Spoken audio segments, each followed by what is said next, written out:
যারা আল্লাহর রাস্তায় শহীদ হন তাদের সাথে কিয়ামতের আগ পর্যন্ত কবরে কিরূপ আচরণ করা হয় এবং কিয়ামত পরবর্তী সময়ে তারা আল্লাহর নিকট হতে কি কি পুরস্কার পাবেন।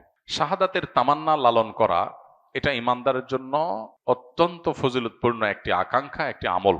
যদি কোনো মানুষের শাহাদাতের কোনো স্বপ্ন না থাকে তাহলে তার মৃত্যুটা অনেকটা মুনাফিকের মৃত্যুর মতো। কারণ একজন মানুষ মুখে বলবেন আমি জান্নাত বিশ্বাস করি, আখিরাত বিশ্বাস করি, আল্লাহর সামনে দাঁড়ানো বিশ্বাস করি, তাহলে সে জান্নাতে যাওয়ার জন্য মরিয়া থাকবে না, এটা তো হতে পারে না। শাহাদাত হলো জান্নাত লাভের সবচেয়ে শর্টকাট পথগুলোর একটা, সবচেয়ে সংক্ষিপ্ত পথগুলোর একটা হলো কি শাহাদাত। হ্যাঁ, মানুষের হক নষ্ট করে থাকলে সেটা কিন্তু শাহাদাতেও কুলাবে না, এটা খুব ডেঞ্জারাস।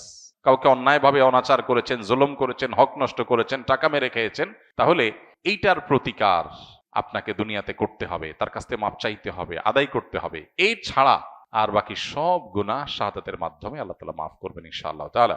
কোরআনে কারীম আল্লাহ বলেছেন ওয়ালা তাহসাবান্নাল্লাযীনা কুতিলু ফি সাবিলিল্লাহি আমওয়াতা বাল আহইয়াউন ইনদা রাব্বিহিম ইউরযাকুন। শাহাদাতের অন্যতম একটা মর্যাদা হলো শহীদদেরকে আল্লাহ তাআলা বিশেষ জীবন দিয়ে রাখেন। মানুষ মারা যাওয়ার পরে কবরে আমাদের কাছে সে মরা লাশ হতে পারে, কিন্তু তার অনুভব করবার মতো শক্তি আল্লাহ দিয়ে তাকে কবরে জান্নাতি হলে জান্নাতের নেয়ামত, জাহান্নামী হলে জাহান্নামের শাস্তি তাকে উপভোগ করান।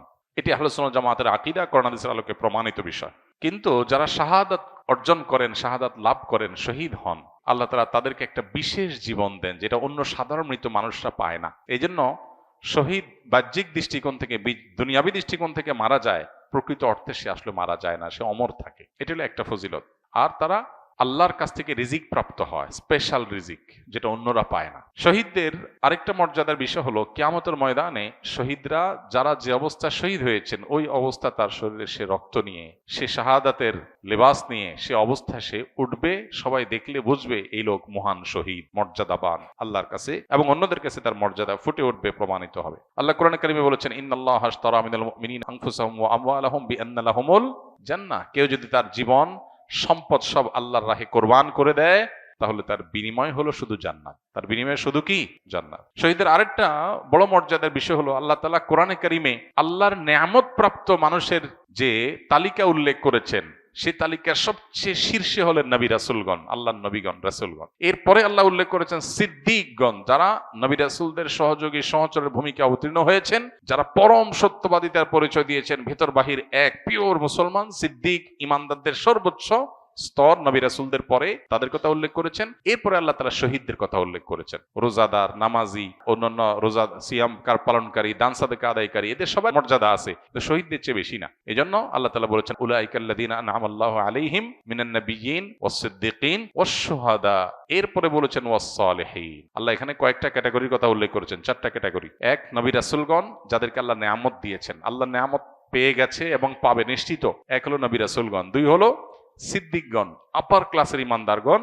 তিন নম্বর হলো শহীদগণ। আর চার নম্বর হলো সাধারণ নেককাররা, নামাজি, রোজাদার, ভালো মানুষ, নেককার মানুষ। এরা পরে, তাদের আগে হলো শহীদদের মর্যাদা। এটা হলো শাহাদাতের আরেকটা ফজিলত এবং শহীদদের আরেকটা মর্যাদা। আর এর বাইরে হাদিসে এও আছে যে কোনো ব্যক্তি যখন শাহাদাত এটা তাকে আল্লাহ তাআলা দান করেন, তখন সে তার একজন সায়েম, একজন কায়েম, রোজাদার ব্যক্তি, একজন নামাজি ব্যক্তি যে সওয়াব পায়, শহীদকে আল্লাহ তাআলা অটোমেটিক সে সওয়াব দান করেন।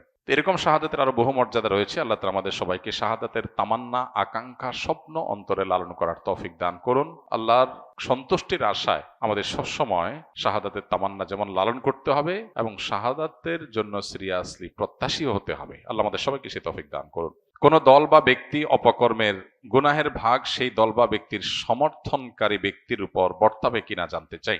কোনো ব্যক্তি যদি কোনো দলের অন্ধ অনুকরণ করে, এমনকি দল যদি অন্যায় অনাচার করলেও সে সেটার সমর্থন দেয়, অথবা সে জানে কাউকে সমর্থন করলে সে দিন শেষে তার নিজের টিকে থাকার প্রয়োজনে, তার ক্ষমতা রক্ষার প্রয়োজনে সে হয়তো খুন করবে, হয়তো অন্যায় করবে, হয়তো অনাচার করবে, এগুলো জেনে শুনেও যদি কে তাকে সমর্থন করে, অবশ্যই তার গুনাহের দায়ভার তাকেও বহন করতে হবে। কারণ নবী করিম সাল্লাল্লাহু আলাইহি সাল্লামের বহু হাদিস রয়েছে বিষয়ে। কোরআনে কারিমে আল্লাহ বলেছেন ওয়ালা তাআওয়ানু আলাল ইসমি ওয়াল উদওয়ান, পাপ সীমা লঙ্ঘনের কাজে তুমি সাহায্যকারীর ভূমিকায় যেও না, সাহায্যকারী হইও না।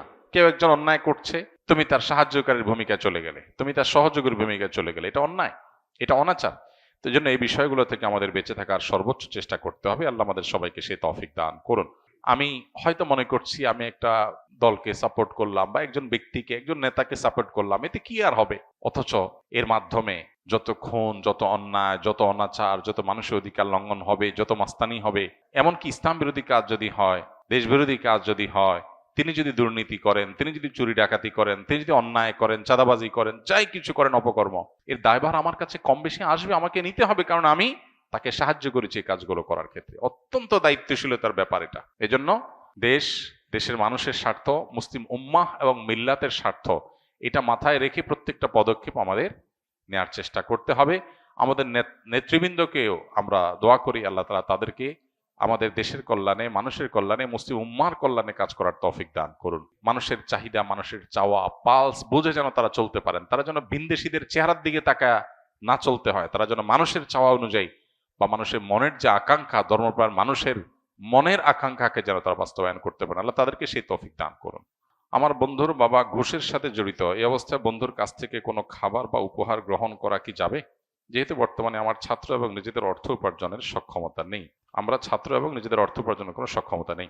কারোর যদি উপার্জনের মধ্যে হালাল হারাম মিশ্র থাকে, তাহলে সেক্ষেত্রে এইরকম ব্যক্তির উপার্জন থেকে হাদিয়া তোহফা দিলে সেটা গ্রহণ করা হারাম হয় না মৌলিকভাবে, কারণ হালালও আছে, হারামও আছে। আপনি যদি জানেন যে হারামটা থেকেই শুধু দিয়েছেন, ফিক্সড হারামটাই কামাই করে এনে দিয়েছেন, তাহলে সেটা আপনার জন্য খাওয়া যায় না। কিন্তু যদি সেটা না হয়, তাহলে হালাল হারাম মিশ্র হয়ে গেলে, হালাল যেহেতু আছে অতএব নিশ্চিত হারাম না, এটা আপনি খেলে সেটিকে হারাম বলা যাবে না। তবে ইমানদার সন্দেহ শুবহাতের ঊর্ধ্বে ওঠার চেষ্টা করতে হবে। অতএব ইমানের দাবি হবে এটাকে স্যাক্রিফাইস করা, যে আমি এটা গ্রহণ করলাম না। ছাত্র মানুষ আমরা বেশিরভাগ নিড, যেগুলোকে নিড মনে করি, এগুলো আসলে নিড না। এগুলো চাইলেও আমরা এগুলো ছাড়া চলতে পারি। বেশিরভাগ প্রয়োজন এরকম। সাহাবা ইকরামের জিন্দেগি দেখেন, একটা বা দুইটা খেজুর খেয়েছেন, বাস একবেলা ডিনার বা লাঞ্চ হয়ে গেছে, জীবন কত ইজি ছিল। আমরা জীবনটা কেমন কঠিন বানায় ফেলছি। বা আজকের পৃথিবী, বস্তুবাদের দুনিয়া এমন ভাবে কঠিন বানিয়ে ফেলেছে, বাঁচতে হলে লাখ লাখ টাকা লাগবে, হাজার হাজার টাকা ছাড়া বাঁচতে পারবো না। এটা মানসিকতার ব্যাপার। আমি যদি চিন্তা করি আমি খুব অল্পতে আমি সুখে থাকবো, আমার জন্য সেটা এনাফ হয়ে যাবে, এই মানসিকতা যদি আমরা লালন করি, তাহলে আমরা কেউ আসলে অভাবী না। প্রত্যেকটা মানুষেরই কম বেশি চলার, জীবন বাঁচানোর ব্যবস্থা আলহামদুলিল্লাহ আছে। সাহাবা ইকরাম তো পেটে পাথর বাঁধা লাগছে, আমাদের তো সেই অবস্থা বেশিরভাগ মানুষের হচ্ছে না। সব মানসিকতার পরিবর্তন করলে আমাদের অভাব অনেকখানি দূর হবে ইনশাআল্লাহ। আস সুন্নাহ ফাউন্ডেশন, উম্মার স্বার্থে, সুন্নাহর সাথে।